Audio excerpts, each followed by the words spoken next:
Welcome to History Now, the Future, a podcast where we talk to interesting and influential individuals about some of the most pressing issues of today, using history as our guide and the future as our destination. My name is Corey Bradford. You may know me as This is Corey from TikTok, and today I have the distinction of being joined by a journalist and author. And when I say journalist, I really mean journalist of the highest order. I'm actually a little intimidated to be talking to him.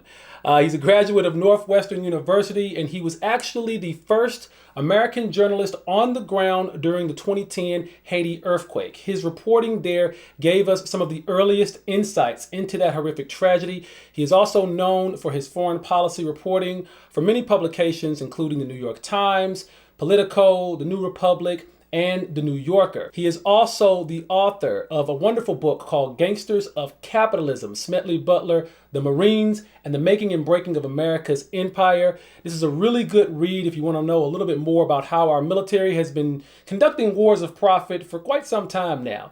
He's also the creator of the Substack newsletter, The Racket. Please join me in welcoming him to the show, Jonathan M. Katz. Thank you so much for being with us today. Hey, thank you. It's really great to be here. I'm a big fan of your work, so I'm glad to be talking to you. Awesome. Thank you so much. I'm a big fan of your work as well. I know you sent me your book, Gangsters of Capitalism. Seems like almost 2 years ago now. And it's a great read. I'm actually rereading it now because there's just a ton of things in there that give me so many ideas for TikTok. So I always go back and forth with it just to get some really good ideas for my history TikToks. But it's really interesting. First of all, I just want to say that I really appreciate the fact that you put so much of your work on TikTok, because I know it can be really hard to do that from time to time. Sometimes I see some of your comments and I'm just thinking in my head, like, do they even know who they're talking to? Like this might be one of the most accomplished journalists of the last 10, 15 years. And they're just talking to you like they know more than you. Like that's a crazy phenomenon that happens on social media where people kind of judge people based off how many followers they have rather than their actual credentials. So I really appreciate the fact that you even put yourself out there like that. But first things first, I really wanted to talk to you more about foreign policy during this interview. But, the last 24, 48 hours have been so insane. I think we have to jump into that. You actually posted a video to TikTok right after the news broke that Joe Biden was dropping down and stepping out of the race for president. And one of the videos that you posted basically said that you're not sure if this is the best idea for the Democrats and that this could actually backfire spectacularly. And I actually sort of agree with that. And I'm just curious as to why you think that. I mean, it's the more complete way to put it is that I just don't know what it's going to do. I mean, there's a lot of enthusiasm for recordings on Monday, July 22nd, just to have that out there, because things are changing so fast. Yeah. It's like early afternoon, so like even like something could happen on the evening of July 22nd, and we're not gonna know about it. Yeah.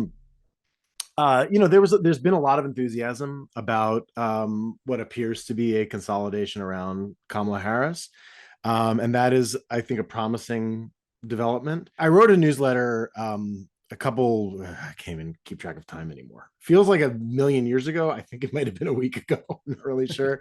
About basically like what Biden's options might be, and also like what the rest of the country's options might be. I called it "Which Way, Scranton Man," and I was, in that one, I was kind of thinking through the pros and cons of all of the different ways that this could unfold. The con of Biden staying in the race, and this is a big con, is that the voting public seems to have pretty much, locked into the idea that he's just too old and maybe even like mentally diminished to run for president again, to serve another term as president. I don't know exactly where I fall on that spectrum. I was under no illusions that he was extremely old. I'm under no illusions that he has lost several steps, communicatively and possibly cognitively, although I haven't really seen evidence of that. But certainly in terms of his like ability to communicate, which is a big part of being president, and it's an even bigger part of running for president. Like, you compare video of him from 2020, the debate he did against Donald Trump in 2020, or debates, I guess there were two of them, or the like debate that he did against Paul Ryan when he was running for vice president in 2012. They're like three different people. And that's it was so baked in at this point, and it was an impossible standard for it was an impossible game for him to win. The arguments against him leaving are that, one, it could open huge rifts within the Democratic Party. The Democrats, and you do a really good job, I think, of covering this sort of political history in your videos. But the Democrats, in contrast to the Republicans, are a coalition. It's a coalition of very disparate parts of a party, right? You have a lot of different people with a lot of different kinds of politics, and they all kind of have to get along enough to, like, get their candidate across the finish line. Whereas the Republican Party, especially the Republican Party under Trump, is it's almost a Leninist party. Like, it's almost like strict party discipline. You're either on board with all of it, or you're out. You're a Republican in name only. And, like, all of their recent presidential candidates and presidents, none of them went to the convention because they've all been basically kicked out of the party. Whereas the Democrats, like, you have Bill Clinton and Hillary Clinton are still senior members of the party. Obama's still a senior member of the party, and you have a ton of Democrats who hate all three of them, right? And that's just how Democratic politics works. And part of my concern was that if he stepped down, which he now has, that this was going to take a bunch of rifts that had been papered over. Biden was this fascinating character in 2020 because, like, he kind of smoothed over, like, all these different things. He was he did what a cynical politician can do if they do it well, which was sort of kind of be most things to most people. He could be like, old white man moderate to, like, that part of the party. He could be Obama's former vice president to that part of the party. And he could also be, like, willing to listen to the progressive left to that part of the party. And everybody was never going to be happy with all of it, but enough people were happy with it that, like, they gave him a win in 2020. Part of my concern was that Biden dropping out would then open up a new race with 100 days to go, and we're really Alexandria Ocasio-Cortez made this argument, and she's exactly right. It's really like 4 weeks, because like early voting starts in October. Like, there's no time left. There would be absolutely no time to have people have been talking about, like, these kind of, like, quick primaries, and that it was be like, you'd have, like, there was and yeah, I know in other countries, like, they do elections really fast. Yeah. But it's not that kind of country. It's a big country with its own political tradition. And having Harris against, I don't even know who, like, RFK jumps back into the Democratic race, and you've got, like, somebody representing the left, although the squad actually seems to have fallen in line, so I don't know who it would be, but Rashida Tlaib or somebody. Like, you would have, like, fights over Palestine and Israel, fights over Medicare for all, fights over, like, all different things that that Biden sort of was able to kind of unify, or at least sand over. Yeah. So that was one of my concerns, but that doesn't seem to be happening at the moment, because it seems like people are kind of unifying around Harris, interestingly, just in, like, the last 24 hours. The other thing is that there's going to be lots of opportunities for chicanery on the Republican side. You have ballot deadlines. Ohio is the biggest one, because it's the soonest. I think it's like August 7th or something like that. Maybe it's even before that. And you have other states, like, you had a bunch of states whose ballot deadlines were going to expire during the convention.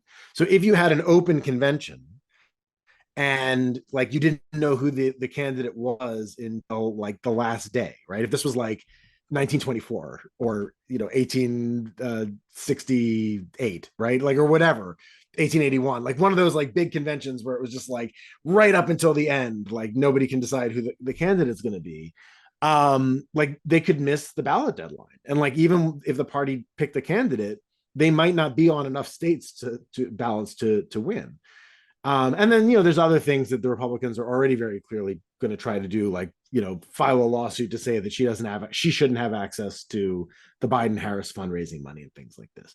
So all of that's to say that there are still like a lot of question marks out there about the way that this could work. Also, if it is Harris, and I honestly don't see how it could be anybody besides Harris, and it seems like it's going to be. It seems like basically everybody in the Democratic Party seems to have come around to that conclusion.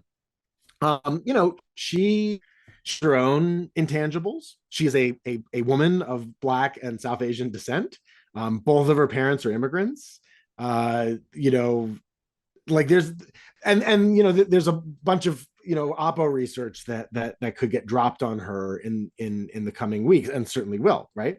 And so the part one of the issues, and this is one of the things that I've been thinking for a year now while considering this question, because this has been open question, like, is Biden going to be capable of running again, is that, like, with Biden, he was a known quantity. Like, we knew what people were going to go after him over, and we knew what people liked about him.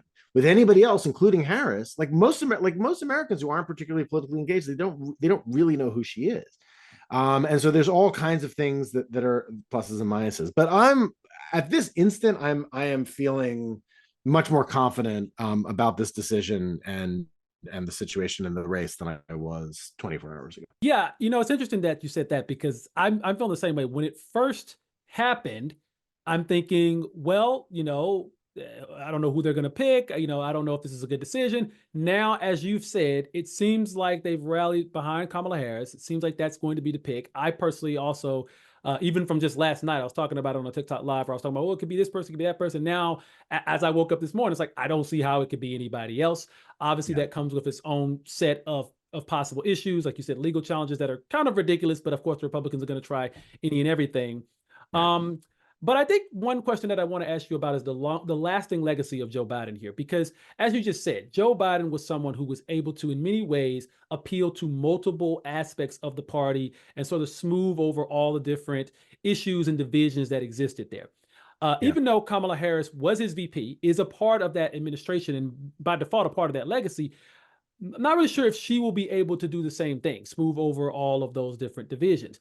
But as far as Joe Biden's legacy is concerned, I've always felt that Joe Biden is a very interesting, as Obama put it yesterday, a consequential president, because he pretty much sacrificed his golden years to try to stop Trump from getting a second term.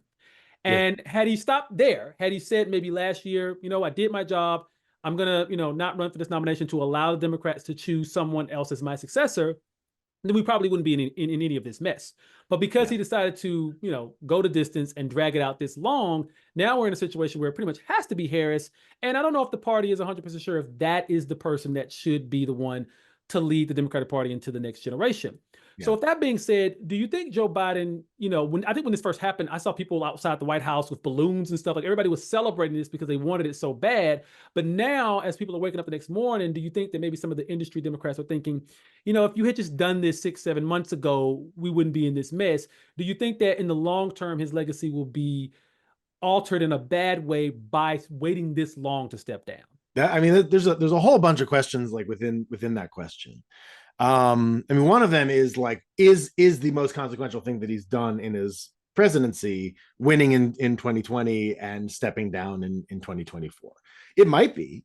It's maybe trite, but I love, and I always think back to the end of Charlie Wilson's War, the movie with Tom Hanks and Philip Seymour Hoffman. Philip Seymour Hoffman gives that speech as the CIA agent, where he basically like tells us kind of like a half joke, half story, like a piece of like Greek wisdom. As a little boy, on his 14th birthday, he gets a horse, and everybody in the village says, "How wonderful! The boy got a horse." And the Zen master says, "We'll see."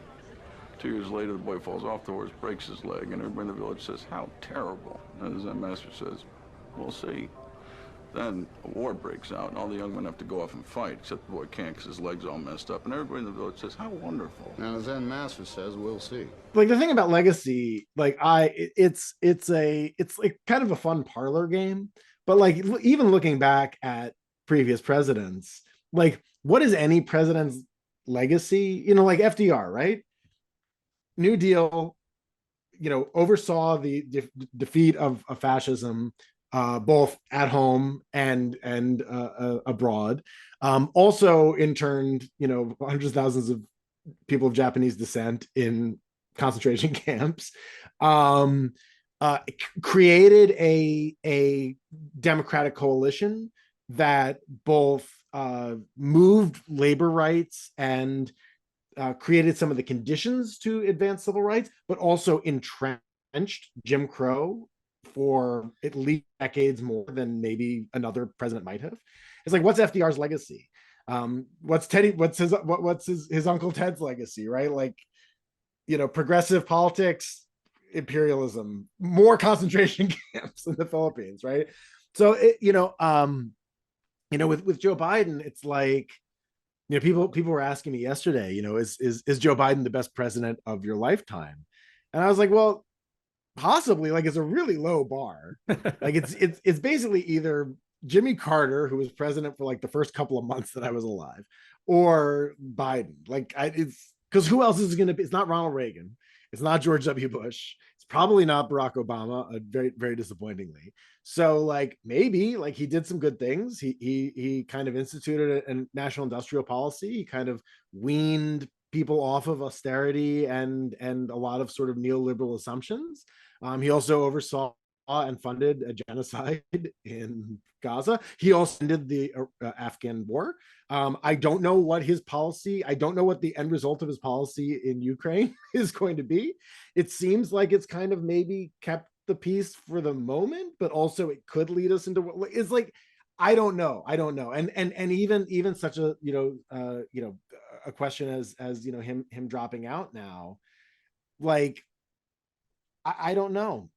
It's really, I don't think the presidents have single legacies, and it's very hard to be president of the United States, to be the head of the CEO of American empire, and come out of it, not just untarnished, but just with any kind of shred of like ethics and morality intact.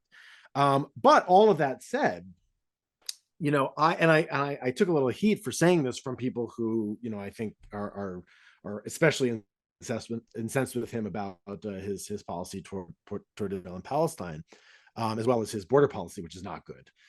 His basically, cracking down on, trying to almost, narrow, home in on like an outright ban on asylum, which is it's a horrific thing. But in this one instance, the question, one of the things that was really annoying about him for me for the last couple of weeks was that he seemed to be doing the politician, like, power hungry leader thing, where he kind of was like, well, this is, he was almost kind of doing a Trump, like, I alone can fix this sort of thing, at a moment when it was becoming clearer and clearer that, fair or not, enough Americans were coming to the conclusion that he simply was unfit to serve another term. And yet, he kept looking in the mirror. And, this is a thing people often say about presidents, something I've said for many years now, that, like, it takes a very certain kind of person to be able to look at themselves in the mirror and say, I can be president of the United States. Like, I could do this. People will want me to do this. Like, you have to have not just like an overinflated ego, but like almost a complete disconnect from reality, in order to like be like, this is a good idea. I'm going to do this. And he seemed to be embodying the worst parts of that tendency. He seemed to be being like, look, everybody's told me I was wrong all these times about all these different things. They're all wrong about this. I'm going to stay in the race. And then the thing that he said to George Stephanopoulos that really made me just like completely lose it with him, and was when Stephanopoulos in that post-debate interview asked him, like, well, how will you feel if you lost? And then he says basically like, I'll feel that I gave it my all. And he also like kind of botched it. Like, he said something that sounded like either goodest or good as, whatever. It doesn't really matter. The point of that answer was really bad. It was like, no, this is not this is not a good job, Joe. Like you're not you're not my 4-year-old. You know, it's like you didn't, it's like you didn't almost get all of the grape juice in the glass. Like you if you stay in the race and lose, like you maybe see like you understand that you are ceding power to somebody who may never give power up again. Like I don't think that I did my best is really an appropriate answer in a situation like that. Yeah. And even if that's something you say to yourself at night as you're going to sleep. And so, you know, but so I kind of like, you know, I know other people don't feel this way, but I feel like you got to give him credit. Like he made in that narrow sense, he made the ethical answer. He said, there's something bigger than me. There's something more at stake here than my ability to continue living out my lifelong dream for optimally another 4 years. And you know, we'll see. Yeah, it was his lifelong dream. He'd been trying to achieve it since the 80s, and he finally got it. And then once he got it, it's kind of like, grass is always greener. It may not have been quite the gig that he thought it was. I want to shift the conversation just a little bit because Sure. I'm really interested in talking to you a little bit about the situation with Israel and Palestine. Oh, sure. Because this is a topic that's very difficult for I think anyone to talk about, especially if they're on social media. I've had a lot of followers of mine and fans of mine who've either messaged me, said something in the comments where they say I don't talk enough about this issue. And one of the main reasons why I don't is because number one, as you know, I make comedy and satire videos. It's a little difficult to make a comedy video about what's going on in Gaza Yeah. right now. Not quite the most appropriate thing to do.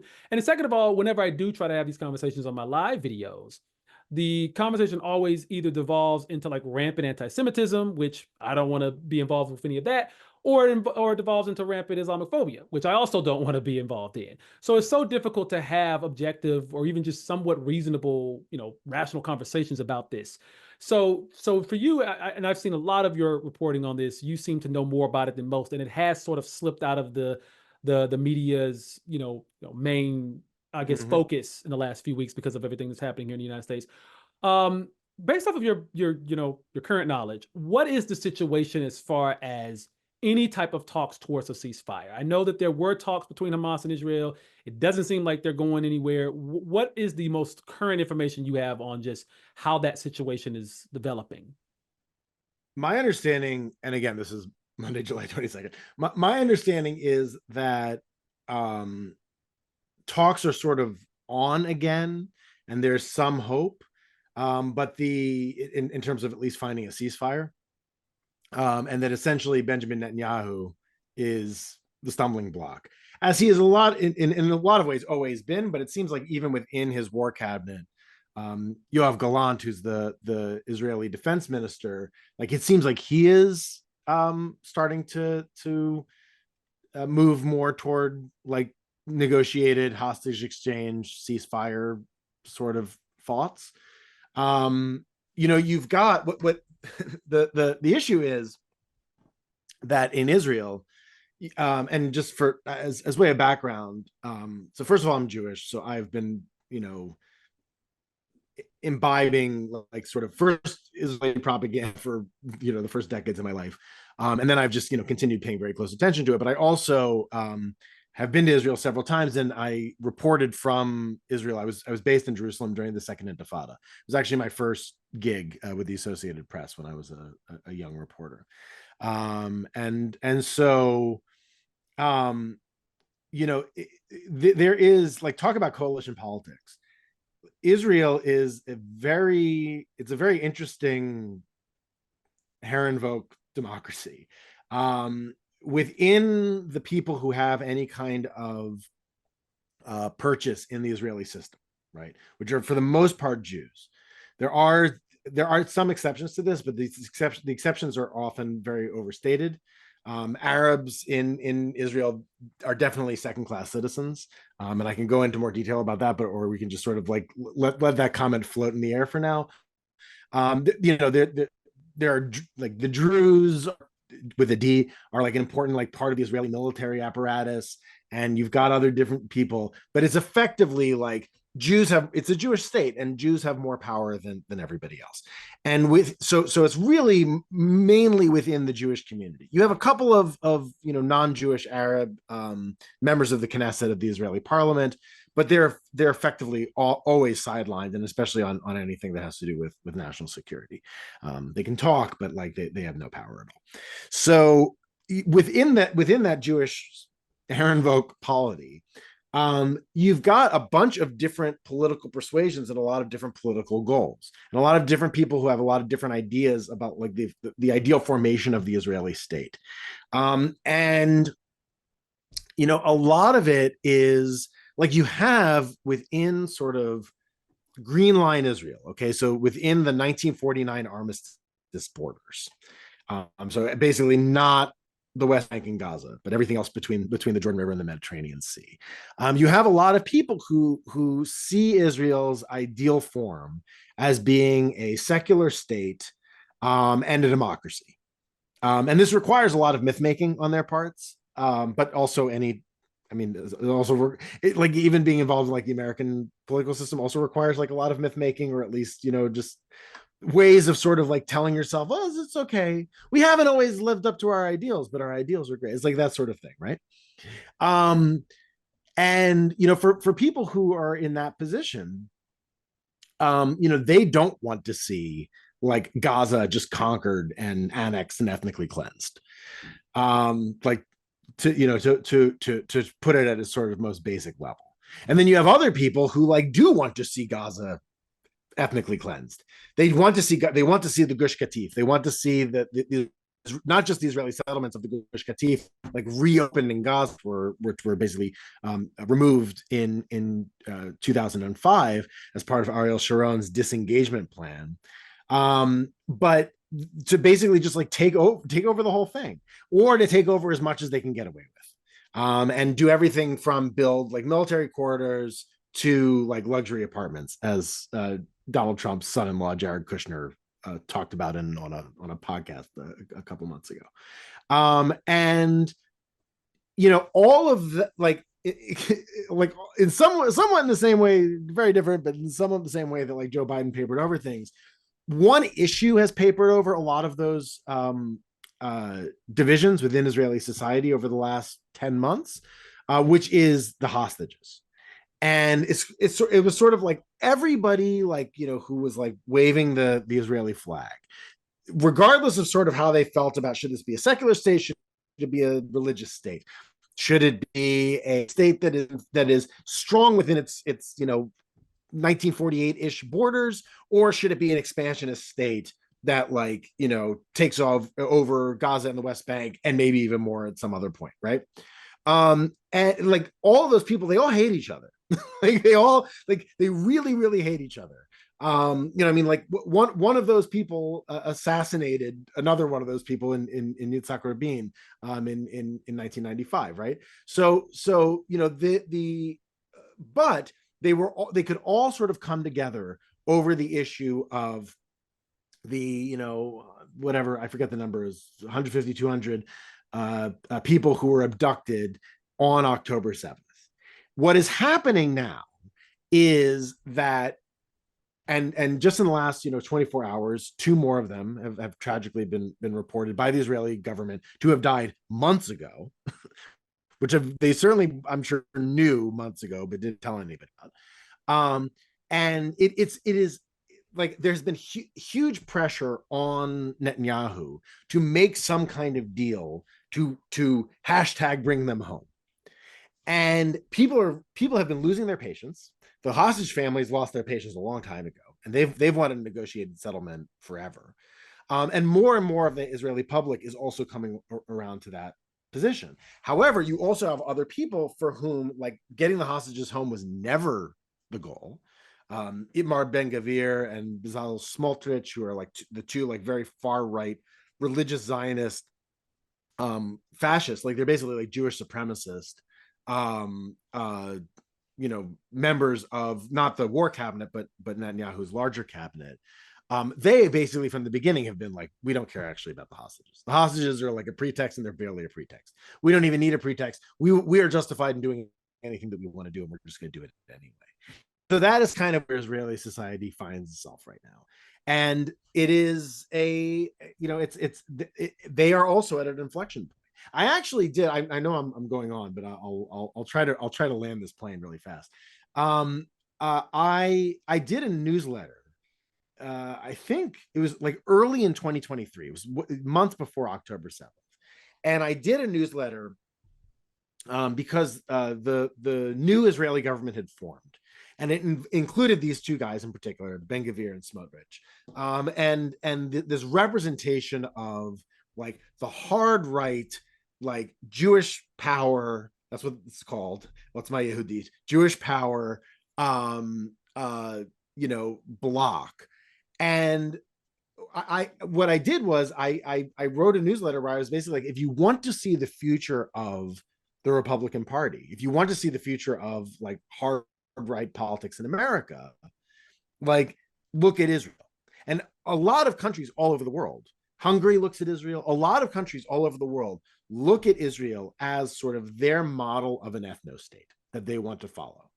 And the headline of the piece that I wrote was "Settlers Gone Wild," because what the argument that I was making was that you like in Israel, as in the United States, you have both deeply rooted settler colonialism, which ends up lending itself ultimately to fascism, and you also have a liberal, constitutionalist. I'm using that word advisedly because Israel doesn't actually have a written constitution, but they have like a constitutional tradition in the British sense, which Britain also doesn't have a written constitution.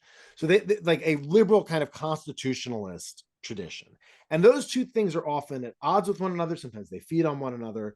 Some people would argue that, like, especially if you're coming from a more radical view, like two things are ultimately incompatible with one another, and ultimately the settler colonialism always wins. And maybe that's what we're seeing in both places. But you also have these ideas of sort of equal rights, pluralism, democracy as an ideal, always imperfectly lived out. But you always have people who believe in those ideas, and we'll talk about, like Martin Luther King did, them as a promissory note that was written centuries ago and has not yet been cashed, right? And there are people in Israel who kind of look back to a tradition, both a real tradition but also a mythological tradition, and they try to imagine ways that Israel could be more like that. And those two things are at odds with one another. And I think what we've been seeing in Israel in terms of like trying to get them over the line to a ceasefire are those two things at odds with one another. And in Israel, as in the United States, you have this sort of one singular, semi-charismatic figure who sees himself as being the indispensable man in his country. And for Netanyahu, just like Trump, both of them feel that like they being in power and them having the power to do anything they want is the most important thing to ensure the nation and to ensure national safety. So I covered a lot of ground there, but I hope I answered part of your question. No, I mean, that's a lot of important ground to cover. Yeah. What is America's role in really supporting and backing up Israel's position in the Middle East right now? Because one thing that we hear a lot, especially coming from certain aspects of the left, where we have people that have been very critical of Israel, very critical of their actions in Gaza, is that America is propping this up. I mean, you've even talked about President Joe Biden being very complicit in fueling Israel's genocidal actions in Gaza. So how is it, given your knowledge of on the ground machinations that are going on there, what exactly is America's role in, like, for instance, America, because we have somebody like JD Vance, who might be the next vice president, who's a very isolationist individual. Now, obviously, because of his, Christian nationalism, there has to be that support for Israel there. But you never know. There could be a change in American foreign policy. I don't see it happening anytime soon. But I guess my question is, if America was to pull back, to say, you know what, given your actions lately, we're not going to support you as much as we've been, or there was some sort of firewall that erected there. How would that really affect Israel's capabilities to do what they're able to do? I mean, Israel, like the United States, is the essential empire in Israel's orbit. really vice versa. Israel orbits the American empire, and the United States is essential. There's two different ways to answer this question. One is that the United States is the primary funder, primary armor of both OR and ER, right? We both provide armaments and we protect. And in addition to that, the United States provides diplomatic cover for things that Israel does. It provides diplomatic cover in the UN. I mean, it wields its Security Council veto on Israel's behalf, and it lobbies on Israel's behalf. If the United States pulled its support, if the United States stopped funding, first of all, if the United States stopped shipping weapons, like Israel couldn't carry out anything that it does. A lot of pro-Israel propagandists will point out, well, Israel has an arms industry. It's like, yeah, they do, but they can't meet all of their needs. And Israel also supplies things to the United States, but it is the power relationship runs really very one direction, right? If the U.S., if Biden had said when Israel went into Gaza, or as images started coming out of the atrocities and things like this, if Biden had said, I'm not sending you weapons anymore, that basically would have ended what was happening in Gaza. Now, there are, or if the United States had been like, we're voting to condemn you in the Security Council or whatever, right? There are limits to that. There are big limits to that. I mean, Israel is a client state, but it is not a state. It's not a puppet of the United States, or vice versa for people who go to that edge of the conspiracy theory. They're their own countries, and the U.S. can cajole, they can pressure, they can ask, but ultimately, in terms of like a ceasefire, right?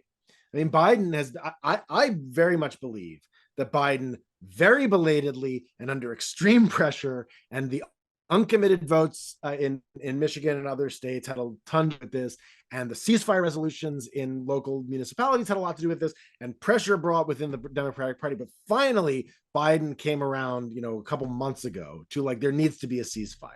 And Netanyahu was like, go screw yourself. Because he doesn't actually answer to Biden.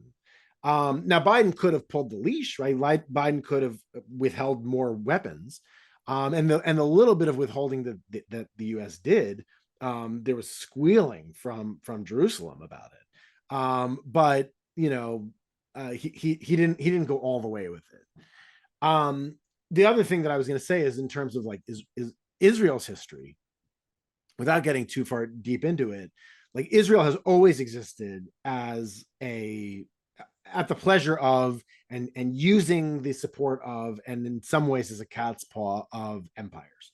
Originally the British Empire, and then basically from 1967-ish on, starts a little bit before that, but that's really when it comes out, the US. And then really from the 70s. And now it's 100%. France is sort of in there for a little while as well. But Israel has always depended on imperial sponsorship.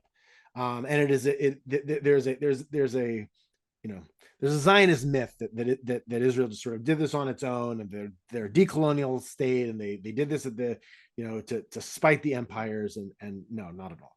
And also, by the way, the Soviet Union also helped them win their independence in 1948, although then Stalin changed his mind very soon after that. And so that is how Israel's always functioned. Could Israel exist as a rogue state if it was like isolated by the United States? Probably not. They would probably find some other sponsor. Maybe they would turn to Russia. I don't know, or China. But they, they are in a rough neighborhood, and they need outside support. And right now, that support comes from the United States. So, in that regard, do you feel like the United States has way more leverage than it's been using to actually end what's going on in Gaza? Yeah. I mean, look, if from October 7th, the United States was like, we're not going to supply you with these weapons, that would have been it. Because Israel, like, even if like many of the bombs are just like made in the United States and given to them from the United States, but they also get resupplied. And they have these other conflicts that they're worried about. Hezbollah in the north with Lebanon, Iran. They have other fish to fry, much more dangerous enemies than in terms of like their military strength than Hamas. And if the U.S. had been like, no, like you can use whatever weapons you have on hand, and maybe we won't even condemn you in the Security Council or whatever, they could have done that, but it wouldn't have lasted very long. No, the only way they've been able to carry out everything that they've done has been with U.S. support and U.S. armament, and that's part of Biden's legacy. Yes, absolutely. So what does the United States get? Like what exactly is the strategy here? I know Israel is a crucial ally for the U.S. in the Middle East, but what exactly is the deal here? I mean, obviously, the U.S. believes that Israel, has a right to exist. So protecting them, I can totally understand that. But then enabling something like this, what does the U.S. get in return? Why has this been such a huge component of American foreign policy for the last 50 some odd years? It's a really interesting question. And part of it is that Israel has played a extremely central role in American empire over the course of the mid to late 20th century and the early 21st in ways that go far beyond what I think a lot of people imagine. And I'm not talking about like again, there's ways to talk about this stuff where you just like fall down like conspiracy and like anti-Semitic holes, and I'm not doing that. And anytime somebody does that, like just turn off the podcast and like go somewhere else. Anytime like somebody's like, oh, it's because the US, it's because like the Zionists are like mind controlling the Americans or whatever, or APAC or whatever. I mean, APAC is an important lobbying group in the United States, but like that's not what it is. Like if you look at the way that the US empire is set up, Israel is a fundamental part of it, and has been for a very long time. There is, so, I'm sure your listeners have heard the term third world.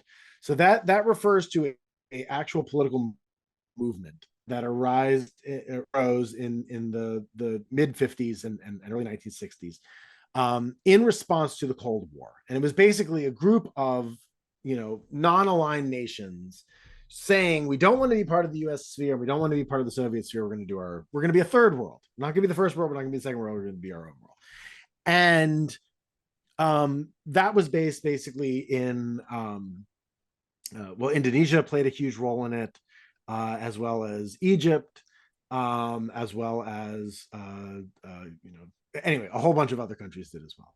And Israel, right from the beginning, had this very weird relationship with like they weren't invited to the third world party, to large extent because like there were a lot of Arab nations, a lot of Muslim nations in the third world bloc, and they were aware of the Nakba, and they didn't want Israel in. And they also were aware of the ways which Israel had continued its alliances with the empires. And at the beginning, again, especially Britain and France, and then eventually the United States.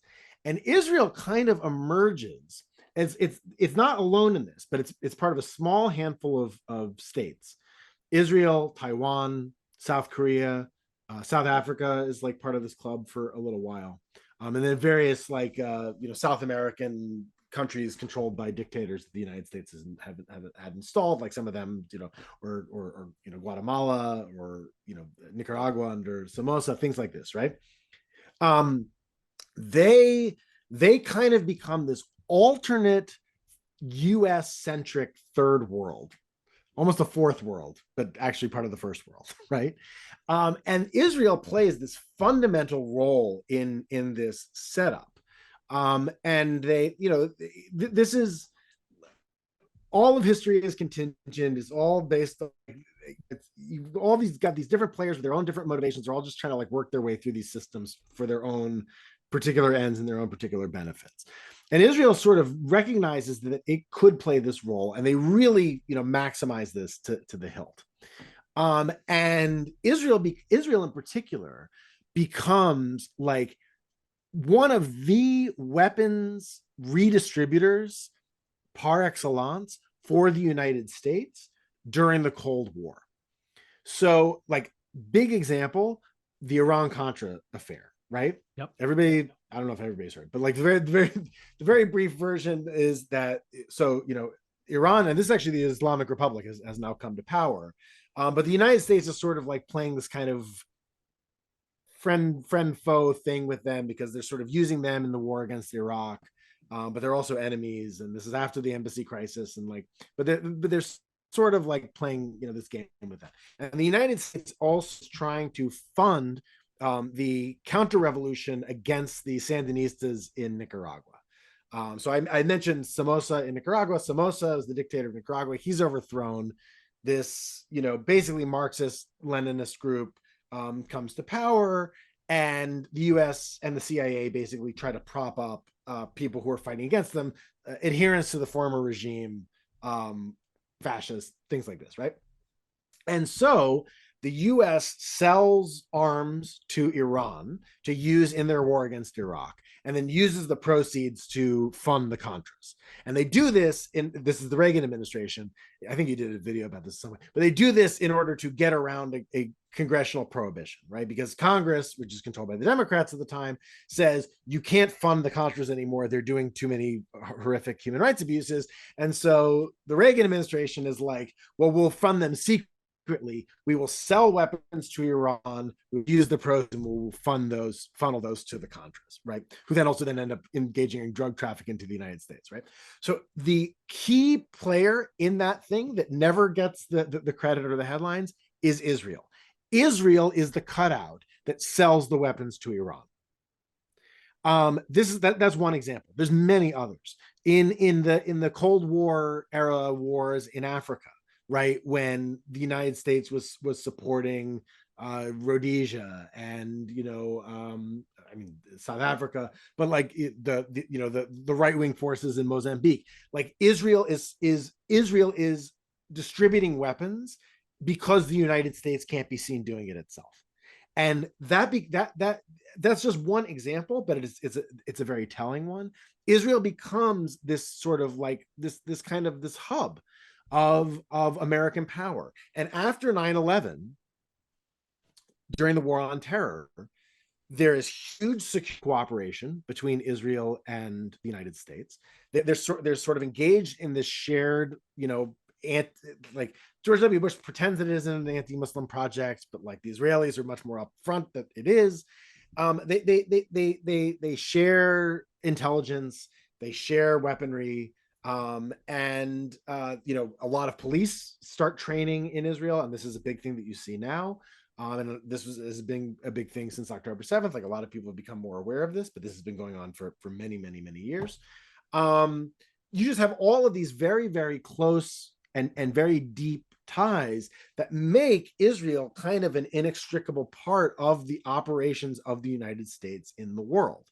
And the price of doing business, as far as basically every American president has been concerned since, at least the 67 war. So it's since at least LBJ. And in some ways since Truman, although like Eisenhower, like, is like is a little bit more of an Arabist, and he's listening to the Arabists in the CIA who are like, well, these people actually like have the oil, so maybe we should be making more deals with them.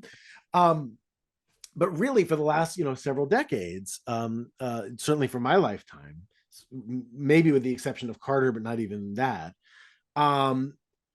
basically the price of doing business was Israel will be our cutout, they will be our ally, they will share intelligence with us, they'll help us get votes with evangelicals, and to a lesser extent with Jews in the United States, much smaller voting bloc, but like, but important in Florida when Florida was a swing state. So we will get all of these things by working with Israel. But the cost of it is that the Palestinians are going to be under the bus. Like, we're going to just keep throwing Palestinians in the meat grinder. And for much of that relationship, this was a very, very cynical and very, very evil deal that the United States was making. But it felt acceptable to a lot of American politicians and to a lot of the American public, because first of all, it was happening at a low enough level that the American public wasn't fully aware of it. Like, not enough Palestinians were dying and like the dispossession of like Palestinian homes, like the bulldozing of people's homes in this faraway place, like that information just never really it never really got to like most Americans. And so like that was kind of the deal. It was kind of like, Israel, you will do all of these things for us. We will partner together in all of these different ways. Please try to stop killing quite as many Palestinians as you are, but also we're not going to, please stop trying to like build as many settlements as you are. Please stop trying to dispossess as many people as you are. And there were different periods where different presidents tried to do different things with different, but it was always like, but we'll just like kind of keep working together, and we'll keep like putting out this goal of like a two-state solution way out in the future, and then we'll also sort of like band together with our sort of like anti-Muslim, like post 9/11, like, well, these people are anyway, they're like pre-modern, and they're kind of, maybe they kind of worship the devil or something, like they're kind of dangerous, and like, so we'll just sort of like be against them, but just try to kill a few just a little fewer number of Palestinian children. And then October 7th happens, and then Israel goes from being able to sort of do this at a level that is acceptable to Americans, who are very easy. Americans can just digest an enormous amount of blood happening in other parts of the world, as long as they don't have to pay too much attention to it. But October 7th and the post October 7th Israeli response really changes that, and all of a sudden, like, that deal like kind of doesn't look as good anymore, and it starts containing, what an actuary would call like negative externalities for the United States. Like it ends up sort of, it ends up really harming the United States's reputation abroad, and their ability to say like, we are the font of democracy, we're the font of liberty, we're the last best hope for freedom in the world, and also we're arming a genocide that's just like killing all these innocent people. And that's kind of why, and that's why this thing that has been a thing it's been a thing since 1948, since 1917, but that's why, just in the last, less than a year, it has just exploded at the center of American politics. So what do you think the result is going to be for someone like, let's say, Kamala Harris? I mean, because honestly, I feel like if Donald Trump wins, we kind of know what's going to happen. We kind of know there's going to probably be a continuation of this deal pretty much outright. But with Kamala Harris, because there is so much pressure coming from younger progressives to do something to, diminish the violence in Gaza as much as possible, what do you think, if any, can be the approach to where we can still, like, how do we redefine this deal to where we make Israel a little bit more responsible for their actions and a little bit more responsive to what we as the U.S. want them to do in relation to, Palestinians or a two-state solution?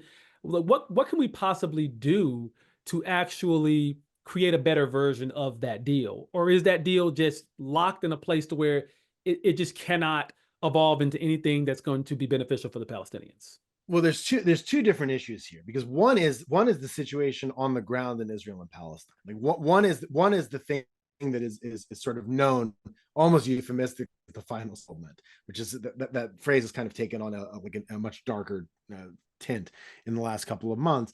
But like, whatever happened, like, because it has been understood, and I think this is, nothing can ever stay the same, but the situation in Israel and Palestine is just, it's untenable. It can't operate the way that it is operated. We have one very wealthy, very powerful, very highly militarized state, and then you have a non-state that is under its aegis, but that the more powerful entity, Israel, doesn't actually take responsibility for. That can't persist. For a long time, people hoped it would be a two-state solution. I think that's been out the door for probably 2 decades now. I think it's really almost impossible. So basically, then it ends up kind of being some flavor of a one-state solution, one of many different ideas of it. Either it's Benjamin Netanyahu's idea of the one-state solution, which is Jewish supremacy from the river to the sea.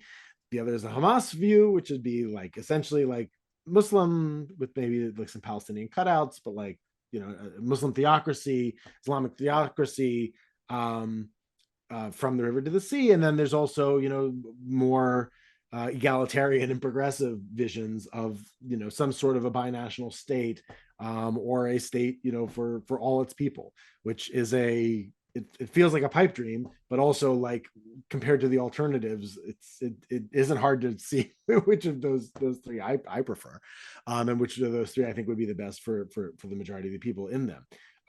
Those will have a lot, what that turns into will have a lot to do with, like, what the relationship is with the United States, because the situation as it exists, it can't last forever. October 7th, it didn't have to take that form, but that sort of thing was Hamas and Palestinian Islamic Jihad, like, forcing the issue, trying to force the issue on their own terms, because they were just sort of like, we're getting cut out.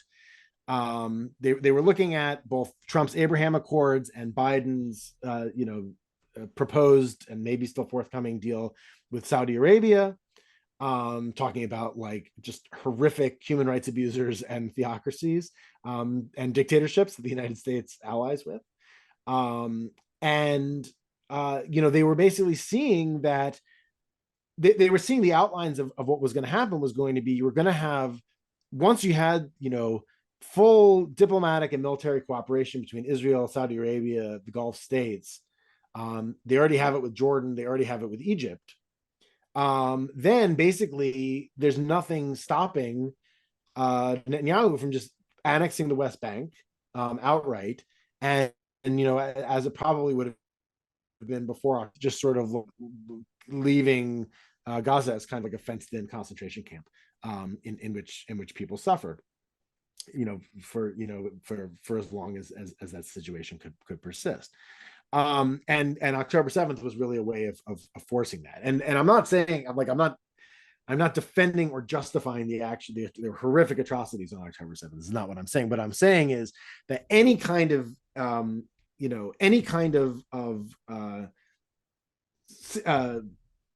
deal, any kind of relationship that the United States is going to have with whatever entity exists there is going to depend on the realities on the ground there. It's like with any country. I mean, another, Haiti, as you noted, is a place that I've done a lot of work. Like, you can say anything you want about, like, what the United States relationship should be with Haiti, but it also depends on what the situation is in Haiti.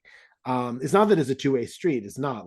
Like, the power relationship is very one-sided, but how the United States deals with the situation, that kind of depends on what the situation is. In terms of, like, what Harris is going to do, I mean, that's going to be really interesting to see. Again, from a extremely cynical, like, electoral politics in the United States standpoint, like, I don't know how she should game this.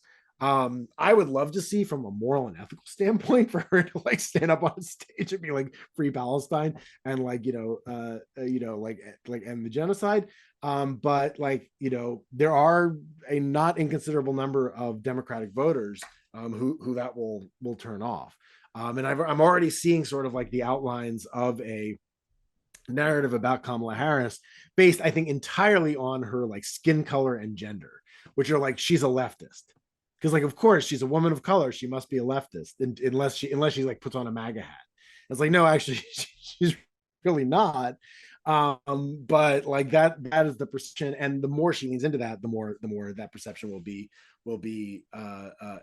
strengthened. But at the same time, like, she needs to do something different. Like, she needs to make overtures to younger people, to Arab American voters, especially in Michigan, which is a state that the Democrats cannot afford to lose and are losing right now. And, like, I think there are probably ways to do that. If you look at and you talk to people in uncommitted Michigan, and in, the Arab American community in Dearborn, in Michigan, these are not stupid people. They are not people who do not understand the value of sometimes even cynical, coalition building and politics making. And I think there are ways that the Harris campaign could work them.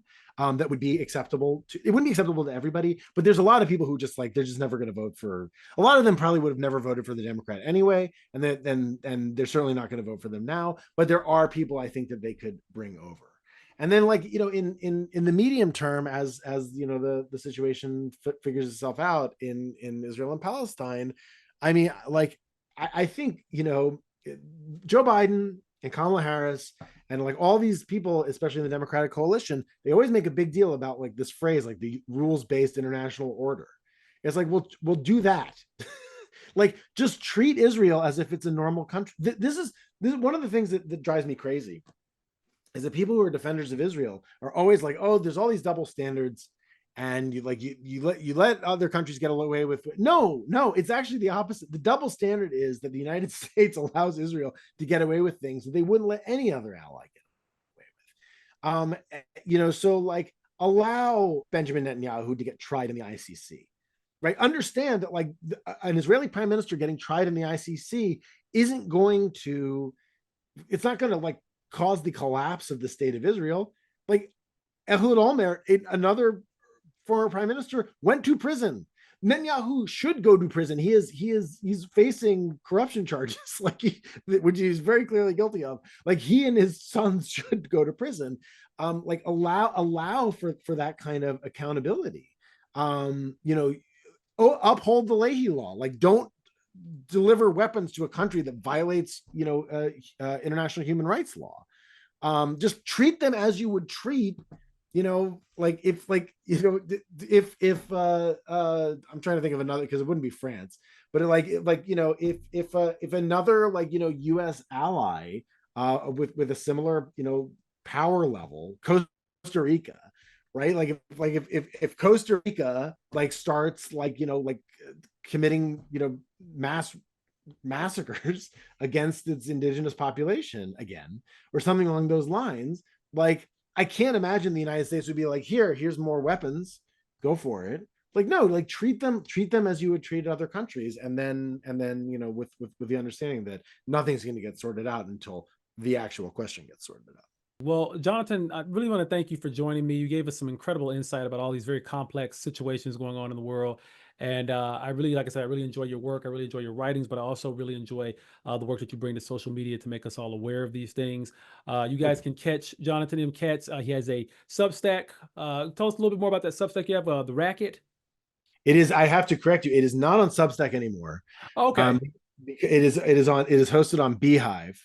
Okay. I blew up my spot on Substack. I wrote an article in The Atlantic late last year about the presence of Nazis on Substack, to which the Substack brass responded by being like, yes, we like them here. So I was like, I'm gone. I am going somewhere else.